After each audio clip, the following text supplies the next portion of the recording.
تو اس میں کتنا پیار جھلکتا ہے نا. تو یہ اللہ سبحانہ تعالیٰ ہمیں یا عبادی کے بار بار پکار رہے ہیں. لو ان اولکم وآخرکم وانسکم وجنکم كانوا على اتقى قلب رجل واحد منکم. اگر ہو جائے تمہارا پہلا اور تمہارے پہلے اور تمہارے آخر سارے کے سارے لوگ اگر ہو جائیں بہت زیادہ ڈرنے والے، بہت زیادہ عبادت گزار اور بہت زیادہ فرما بردار بن جائے، یعنی کہ تمام دنیا کے جتنے بھی لوگ آئے سب کے سب اللہ کے فرما بردار، عبادت گزار اور نیک کام کرنے والے بن جائے، تو اللہ سبحانہ تعالیٰ فرما رہے ہیں کہ زیادہ ذالک فی ملکی سید، تو میری بادشاہت میں کوئی اور زیادہ بڑائی نہیں آ جائے گی. دیکھیے جب ایک بادشاہ ہوتا ہے دنیا میں، اگر اس کی رعایا ساری کی ساری اس کی فرما بردار ہے تو اس کا پاور بڑھتا ہے نا. اگر اس کی رعایا اس کے خلاف چلی جاتی ہے، اس کو پسند نہیں کرتی، تو اس کی حکومت کمزور ہو جاتی ہے نا. لیکن اللہ سبحانہ تعالیٰ کی بادشاہت ایسی ہے کہ نہ تمام بندے اگر اللہ کے فرما بردار بن جائے، یا اگر تمام بندے اللہ کے نافرمان ترین بندے بن جائے، تب بھی نہ اللہ کی بادشاہت میں بندوں کے عمل سے کوئی زیادتی آئے گی، نہ بندوں کے عمل سے کوئی نقصان آئے گا. ٹھیک ہے، یہ اللہ سبحانہ تعالیٰ غنی ہے، اللہ بے نیاز ہے. پھر اللہ تعالیٰ فرما رہے ہیں کہ اگر لو ان اولکم وآخرکم وانسکم وجنکم قاموا في صعيد واحد فسألوني فأعطيت كل إنسان مسألته ما نقص ذلك مما عندي إلا كما ينقص المخيط إذا أدخل البحر.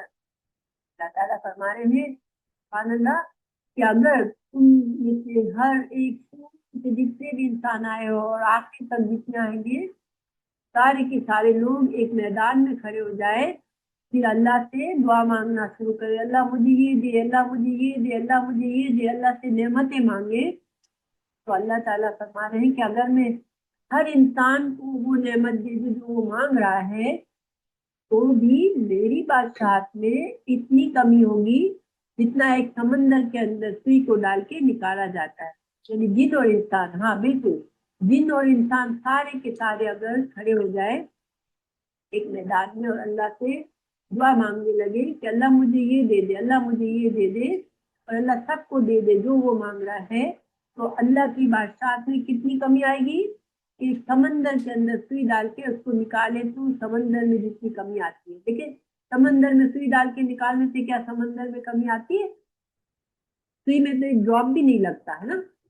سوئی ایسی چیز ہے کہ جو ایک ڈراپ بھی نہیں ٹک کر سکتی. پھر اللہ تعالیٰ فرما رہے ہیں کہ یا عبادی ہے میرے بندو، انما ہی اعمالکم احصیھا لکم ثم اوفیکم ایھا فمن وجد خیرا فالحمد للہ ومن وجد غیر ذلک فلا یلومن الا نفسہ. سبحان اللہ، بہت ہی اہم بات فرمائی. اللہ تعالیٰ فرما رہے ہیں کہ اے میرے بندو، یہ تو جو میں تم اعمال کر رہے ہو، جو تم سے کہا جاتا ہے تم نیک اعمال کرو، تو یہ جو تم اعمال کرتے ہو ان کو تو میں صرف تمہارے لیے گن گن کے جمع کر کے رکھتا ہوں. چاہے تم چھوٹا عمل کرو چاہے بڑا عمل کرو، میں تو تمہارے اعمال کو گن گن کے جمع کرتا ہوں. کیوں جمع کرتا ہوں؟ تاکہ میں تم کو اس کا اچھا اجر دوں. تو یعنی کہ ہم کو جو نیک کام کرنے کا حکم دیا جاتا ہے وہ اس لیے نہیں کہ اللہ سبحانہ تعالیٰ کو کوئی فائدہ ہوگا. یہ نیک کام تو اللہ کی رحمت سے ہمارے لیے گن کر رکھے جائیں گے، ہم بھول بھی جائیں گے. کیونکہ بہت سے اعمال اتنے چھوٹے سمجھ کے ہم کرتے ہیں کہ ہمیں پتہ بھی نہیں ہوتا، مگر وہ بھی ہمارے اعمال نامے میں لکھ دیے جاتے ہیں کہ اللہ سبحانہ تعالیٰ اس کا اجر و ثواب دے گا ہمیں انشاءاللہ. اللہ تعالیٰ فرما رہے ہیں کہ اگر تم کو کچھ خیر ملے گی، ٹھیک ہے، تو یہ تم اللہ کا شکر کرو کہ تم کو خیر ملی، ٹھیک ہے. اور اگر تم کو خیر نہیں ملی تو خیر سے محروم رہ جاؤ گے اگر، تو پھر تم کسی اور کو بلیم مت دو، تم اپنی نفس کو بلیم دو. کیوں کہ تم نے ایسے اعمال کی اس وجہ سے تم کو اس کی جزا ملی ہے، تم کسی اور کو الزام نہیں دے سکتے ہو۔ ہاں البتہ تم کو اگر اچھا اجر ملے گا، دیکھیے جنت جو ہے اللہ کی فضل اور اللہ کی رحمت ہے، وہ صرف اللہ کے فضل سے ہی ملے گی۔ تو اگر کسی کو اور دنیا میں بھی کسی کو کوئی نعمت ملتی ہے، بڑی نعمت ملتی ہے، تو وہ اللہ سبحانہ تعالیٰ کا ہی شکر کرے، کیونکہ اللہ ہی اسے دے رہا ہے یہ نعمت۔ اور اگر دنیا میں بھی کوئی مصیبت آ رہی ہے تمہارے سر پر، کوئی پریشانی میں پھنس گئے ہو، تو تم اپنے اعمال کو جھانکو کہ تم نے کیا غلط کیا جو تم اس مصیبت میں پھنس گئے۔ تو انسان کے اعمال ہی انسان کو برباد بھی کرتے ہیں، اور اس کے اعمال ہی اس کو کامیاب بھی کرتے ہیں۔ تھوڑا سا ہم اس حدیث کے بارے میں انشاءاللہ تھوڑی دو چار اور باتیں سمجھ لیتے ہیں انشاءاللہ۔ بہت ہی خوبصورت حدیث ہے اور اس میں بہت سے لیسن ہیں، تو ہمیں توفیق ہوئی انشاءاللہ ہم اس کو سمجھیں گے۔ پہلی بات یہ کہ حدیث قدسی اور قرآن میں کیا فرق ہے۔ تو حدیث قدسی جو ہے وہ، دیکھیے قرآن جو ہے وہ جبرائیل علیہ السلام لے کر آئے اور رسول اللہ صلی اللہ علیہ وسلم کے دل پر القا کیا، ٹھیک ہے۔ لیکن حدیث قدسی جو ہے وہ بھی اللہ کی طرف سے وحی ہے، مگر ہو سکتا ہے کہ اللہ تعالیٰ خواب کے ذریعے رسول اللہ صلی اللہ علیہ وسلم کو بتا دے۔ آپ کو پتہ ہے کہ خواب، اللہ رسولوں کے خواب سچے ہوتے ہیں، تو خواب کے ذریعے بھی بتا سکتے ہیں اللہ تعالیٰ، الہام بھی کر سکتے ہیں رسول صلی اللہ علیہ وسلم پر کہ کوئی فرشتہ نہیں آیا مگر اللہ نے رسول کے دل میں یہ بات ڈالی۔ تو حدیث قدسی اور قرآن میں پہلا فرق کیا ہے؟ تو قرآن کو بڑے اہتمام سے جبرائیل علیہ السلام تھوڑا تھوڑا کر کے لائے، اور ہر دفعہ وہی آپ صلی اللہ علیہ وسلم کو یاد کرائی جاتی باقاعدہ، اور پھر اس کو لکھا گیا۔ لیکن حدیث قدسی جو تھی اس کے لیے ضروری نہیں تھا کہ فرشتے اس کو لے کر نازل ہو، یہ ایک بات الہام کر دی جاتی رسول اللہ صلی اللہ علیہ وسلم کے دل میں، آپ کو خواب کے ذریعے بھی بتایا جا سکتا تھا، ٹھیک ہے۔ پھر قرآن اور قرآن کریم جو ہے وہ اس کو جب لکھا گیا تو اس کو سینہ بسینہ یعنی کہ باقاعدہ سند کے ساتھ آگے آیا ہے، یعنی کہ قرآن پورے دلائل کے ساتھ ہم کو آیا ہے، ٹھیک ہے۔ قرآن پر کوئی شک کی گنجائش ہی نہیں ہے۔ اس کو آپ صلی اللہ علیہ وسلم کے زمانے میں صحابہ کرام، بے شمار صحابہ کرام نے اس کو زبانی یاد کر لیا، پھر اس کے بعد کے دور میں بے شمار لوگوں نے زبانی یاد کیا، اور آج بھی دنیا میں بے شمار لوگ قرآن کو زبانی یاد کرتے ہیں۔ اور قرآن ہر دور میں کبھی ایسا وقت نہیں آیا کہ کسی کو پتہ ہی نہیں ہے قرآن کیا ہے، اور پھر کئی سالوں کے بعد قرآن کو ڈھونڈا گیا اور پھر سب نے اس کو یاد کیا، نہیں۔ جیسے دوسرے مذاہب میں جیسے تورات اور انجیل کا تھا کہ وہ ان کو تباہ کر دیا گیا، جلا دیا گیا، کئی سالوں کے بعد ان کے علماء نے بیٹھ کر اس کو جمع کیا جو کچھ ان کو یاد تھا، اور اس میں کچھ چیزیں اپنی بھی ملا دی۔ لیکن قرآن کے ساتھ الحمدللہ کبھی بھی ایسا لمحہ نہیں آیا 1400 سال میں کہ کوئی کہے کہ کسی کو پتہ ہی نہیں ہے، سارے مسلمان غافل ہیں کہ قرآن کیا چیز ہے، نہیں۔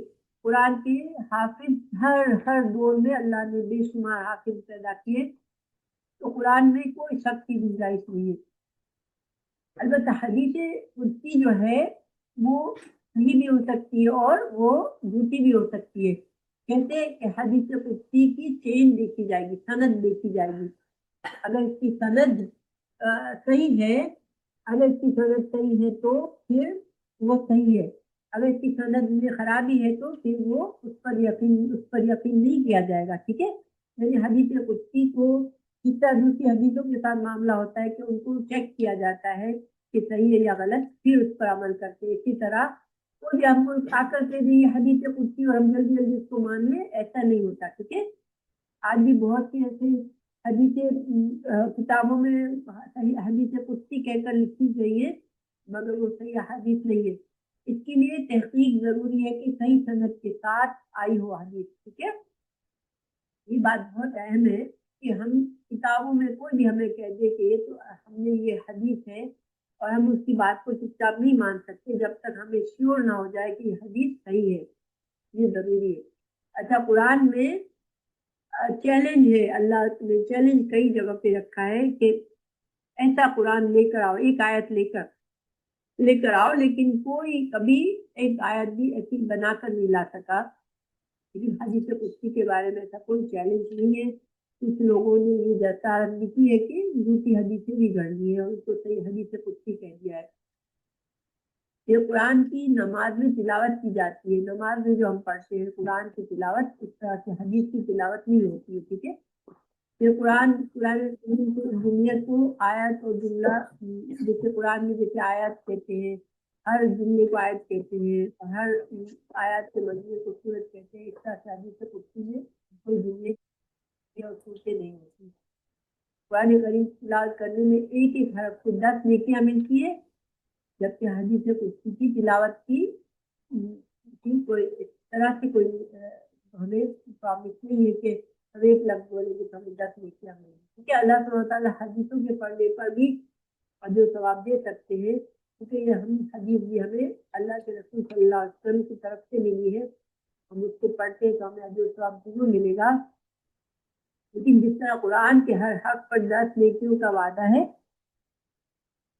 اس طرح سے حدیث قدسی میں نہیں ہے. ٹھیک ہے. تو یہ کچھ باتیں ہیں جو ہم کو حدیث قدسی کے بارے میں پتہ چل رہی ہے. اچھا، پھر اللہ سبحانہ تعالیٰ بندوں پر ظلم نہیں کرتا. یا اللہ نے بتایا اس حدیث سے ہمیں یہ پتہ چلا کہ اللہ نے ظلم اپنے اوپر حرام کیا ہے. تو قرآن کی کئی آیات میں اللہ نے ہمیں بتایا ہے اس بات کو. اللہ تعالیٰ نے سورہ نام میں فرمایا کتب علی نفسہ الرحمہ، اللہ نے رحمت کو اپنے اوپر فرض کر دیا ہے.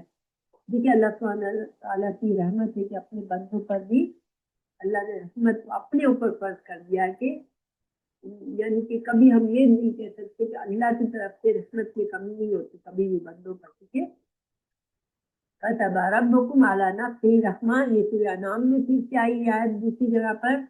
پھر اللہ تعالیٰ نے فرمایا وَرَبُّكَ الْغَنِيُّ ذُو الرَّحْمَةِ، تمہارا رب غنی ہے، رحمت والا ہے. پھر فرمایا فَإِن كَذَّبُوكَ فَقُلْ رَبُّكُمْ ذُو رَحْمَةٍ وَاسِعَةٍ، اگر یہ لوگ تمہاری تکذیب کرے تو کہہ دے کہ رب وسیع رحمت والا ہے. پھر اللہ تعالیٰ نے دوسری جگہ فرمایا پھر کہف میں قیامت کے دن ہر شخص کا نام اعمال اس کے سامنے رکھ دیا جائے گا.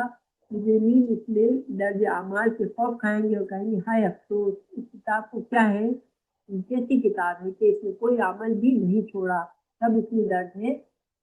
تو یہ لوگ جو کچھ دنیا میں کر چکے وہ سب وہاں موجود پائیں گے. لیکن انسان کے برے اعمال ہی سارے اعمال ہمیں پیش کر دیے جائیں گے، چاہے انسان کر کے بھول بھی گیا ہو. انسان کو اپنی مغفرت مسلسل مانگنی چاہیے، کیونکہ ہم بہت کمزور ہیں، ہم سے بہت گناہ ہوتے ہیں. ہمیں اپنی ہمیشہ فکر کرنی چاہیے، کیونکہ اللہ تعالیٰ فرماتا ہے تمہارا رب کسی پر ظلم نہیں کرے گا، یعنی کہ جو انسانوں کے برے اعمال کا بدلہ ہی ان کو دیا جائے گا برا. اللہ تعالیٰ نے جس جگہ فرمایا فَمَن يَعْمَلْ مِثْقَالَ ذَرَّةٍ خَيْرًا يَرَهُ وَمَن يَعْمَلْ مِثْقَالَ ذَرَّةٍ شَرًّا يَرَهُ. یہ زلزال میں ہے کہ چھوٹا سے چھوٹا ذرے برابر بھی نیکی کرنے والے کو نیکی دکھا دی جائے گی اس کی، اور برے عمل کرنے والے کو ذرہ برابر برائی بھی اس کو دکھا دی جائے گی. تو اس طرح بہت سی آیات ہیں ماشاءاللہ. لیکن سب کا خلاصہ کیا ہے کہ اللہ سبحانہ تعالیٰ عادل ہے، اللہ تعالیٰ ظلم نہیں کرتا. اگر بندے پر کوئی برائی دنیا میں یا آخرت میں آئے گی تو وہ کہ بندے کے اپنے اعمال کی وجہ سے. پھر اللہ تعالیٰ نے آگے ہدایت اللہ کی بہت بڑی نعمت ہے. اللہ تعالیٰ نے ہمیں ہر نماز میں ہدایت مانگنے کی تو سکھایا ہے. کوئی بتائے گا مجھے ہم ہدایت کیسے مانگتے ہیں اللہ سے؟ ہر نماز میں، ہر نماز کی ہر رکعت میں ہم کو سکھایا گیا ہے کہ ہدایت کی دعا مانگنی ہے. ہم کیسے کہتے ہیں اہدنا الصراط المستقیم. ٹھیک ہے. یہ ہم سورہ فاتحہ پڑھتے ہیں نا، سورہ فاتحہ کی آیت ہدایت کی دعا ہے، اہدنا الصراط المستقیم، یا اللہ مجھے صراط المستقیم کی رہنمائی فرما دے. تو دیکھیں اس سے ہمیں یہ بھی پتہ چلتا ہے کہ اللہ کی جتنی نعمتیں وہ ہمارے لیے نعمتیں ہیں، مگر سب سے بڑی نعمت جس کو اللہ نے ہمیں خاص خود سے سکھایا کہ تم مجھ سے مانگو، وہ کیا ہے؟ وہ ہدایت ہے. ٹھیک ہے. تو ہدایت کا ہمیں بہت زیادہ اللہ سے سوال کرنا چاہیے. اور قرآن میں بھی جب سورہ فاتحہ کی آیت پڑھے تو